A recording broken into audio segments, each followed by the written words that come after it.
What's up guys? In this tutorial, I will show you how to recover or reset your iPhone screen time passcode. This should be quite an easy tutorial. For more information, click on the first link in the description below. First of all, to reset the screen time passcode on your personal device, make sure to open up your iPhone settings. From here, scroll down and tap on Screen Time.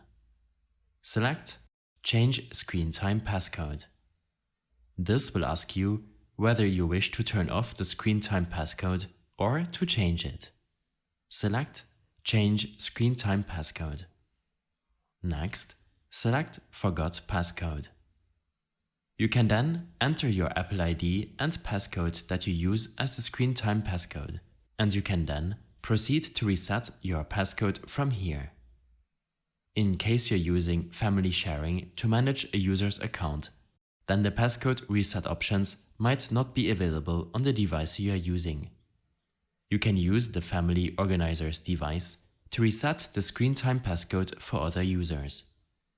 Go to the screen time settings for the family's organizer's device and tap on the user's name under Family. You can then proceed to change or disable the screen time passcode for other users. In case you have any further issues or problems following this tutorial, then I suggest following my extensive guide linked in the description below. I hope this helped you out. Leave a comment if you have any questions, and see you in the next one.